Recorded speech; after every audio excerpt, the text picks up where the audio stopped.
So let me tell you a little bit about CACHE. I can't follow that now.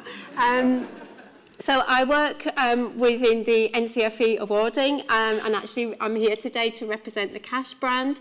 And CACHE offer qualifications within the care, health, education sector. So probably better known or best known for early years, childcare, health and social care type of qualifications.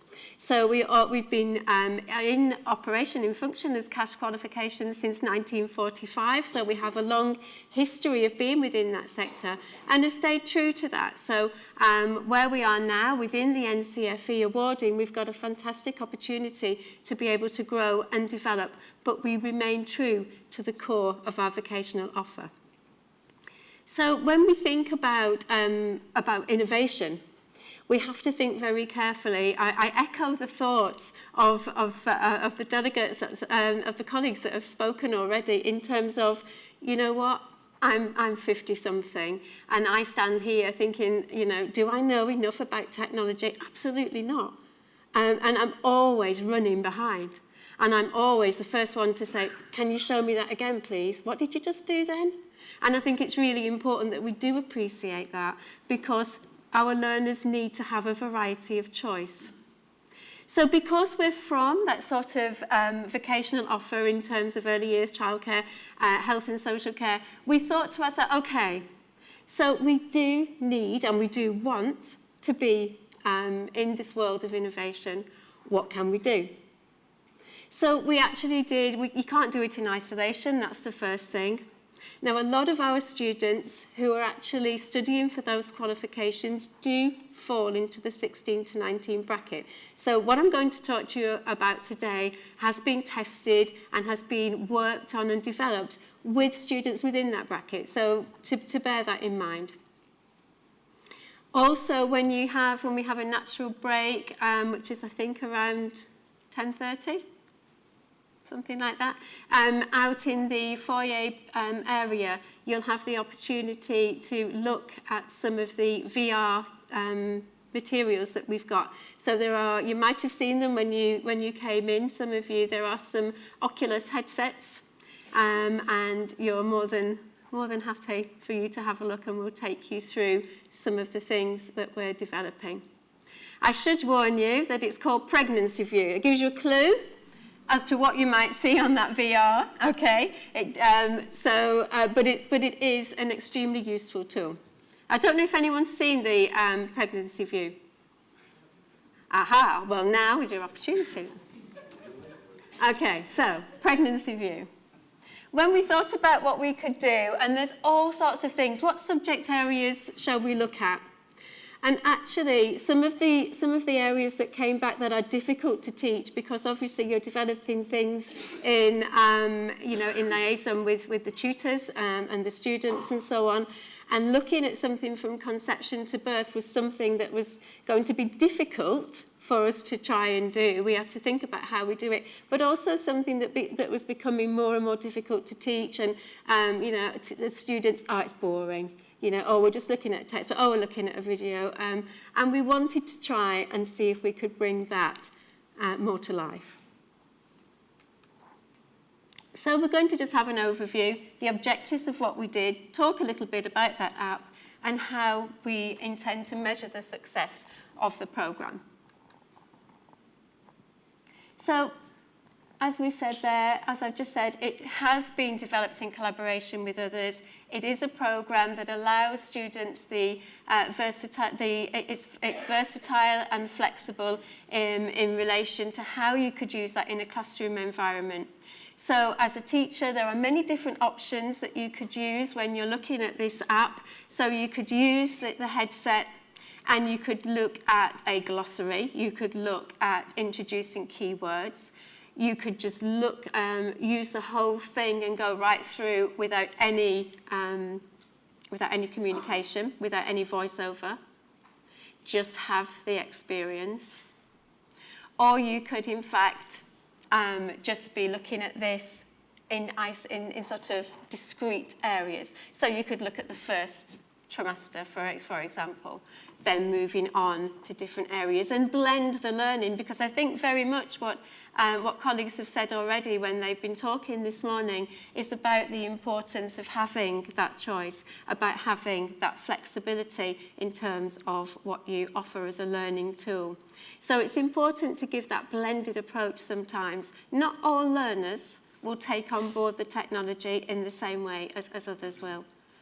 Not all learners, you could give somebody the Oculus headset and off they go and then assume that they've learnt something. So, you know, it is very much when we heard from Rachel and, was it Dave? Sorry.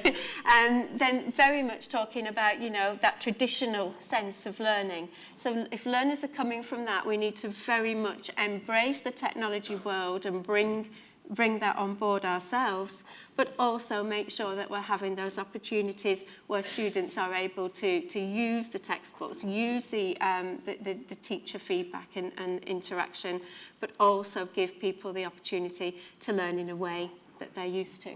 So blended learning was very much at the heart of what we do. And it takes you through the different months. It will, when you use the headsets, we tried and tested with some students there, but when the students are using those, they'll be able to choose whether they want to actually to be able to look and you actually feel as though you are pregnant. So it will take you on this journey into the womb, into the uterus, and you will see the baby developing. You will have the dialogue, and then you will also have opportunities to stop and to think, have reflective questions and review. And the learners' reactions on here were quite incredible, because the learners actually came alive when they were looking at this, and they started to talk to each other. So where a subject might have been very much a closed book, very much a one-way sort of teaching, learning program, it became very interactive in terms of student to student. And we all know ourselves that we learn best from each other. So it opened up a different sort of learning as well. It wasn't just a case of tuning into technology. It was a case of tuning into learning, and that's quite important. So there are different options, and I really do hope that you'll have a go. You don't need to have a strong stomach. It's nothing too intense, but it will give you, the opportunity to see what is this VR about? How could it work in a learning environment? So the experience, you can actually become the pregnant woman, and so you take on that experience. There's lots of opportunities for revision. There's quizzes. There's glossaries, and there's a tutorial that tells you about the aims, purposes, objectives of the program. So using this and using it as part of a teaching and learning tool, there are lots of opportunities for the teacher. Very, very simple to use.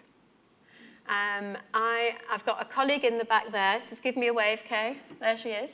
And Kay will absolutely tell you that I am curious, and I hope I'll always be curious, but I'm not the most agile person for technology. But what we can't do is stand still. What we've got to do is embrace this. And whether we like it or not, we have got to be able to feel more and more confident with this, to be able to give learners the full opportunity and be able to engage with them and to motivate them as they deserve to be. We have to keep this very simple in order to do that. Very straightforward, very accessible, and very manageable. We don't want somebody in the classroom who is going to be a tutor of a generation whereby they are frightened of bringing that into the classroom. We need to have something that's easy to use, that you can use and then have backup with more traditional methods if you so wish, because in that way, everybody is learning together and everybody feels confident. This is what the lady looks like. The first time I put it on, I've got to be honest, look at that flat she lives in. That's amazing. Like, I want a house like that. And then you're captured, because then you will look and you will go on this journey of pregnancy, and it really is quite remarkable. So what the tutors liked was the fact that you could do something, stop, and revise. So you could take this, you can even use this and pop it on a big screen, so you could have the dialogue in this way. You could do the quiz together. You don't need to expect learners to work individually. If you don't have enough headsets, what do? You can't have, okay, this table, you know how difficult that can be in an educational environment, or you can reflect yourself when, one table in the classroom have got all these headsets. What are we going to do then? Go library? You know, you need to think about those things. So the idea of being able to use it in a versatile way is important. This app is accessible on an iPhone, for example. You can use it with the headsets, you can use it on the big screen, you can blend that learning so that you could have a carousel of how you approach it. And there they are, intrigued. And these are some of the things that, some of the feedback. So they all wanted to do the quiz at the end. This is from the Tutor, where we piloted the experience. I've never had it when they wanted to do a quiz. Not unless it was in a pub, eh? So again, the idea of high quality, innovative technology, but bringing it in a way that everybody can connect with, and I think that's really, really important. The worst thing you want to do is have something that's high gloss, high shiny, but no one wants to use it because they're frightened of picking it up. People like me, for example, I need to know that it's accessible, managed, straightforward. You want to test any IT kit? Give it to somebody like me. Because if we can do it, you've cracked it. Something different, something visual. We all learn in different ways, don't we? But I think it's important that everybody has a little bit of engagement with lots of different ways, because sometimes we haven't found our preferred method until that happens, until we're given that opportunity. There's the tutor at the college. And of course, part and parcel of this is falling in line with the government policy and the idea of bringing things online and having opportunities for learners to use advanced technology, bringing it into the classroom, motivating students. And the bottom line is the same as it ever was in education, allowing learning to take place. Okay, I do hope you'll come and have a look. Thank you. Thanks for your time.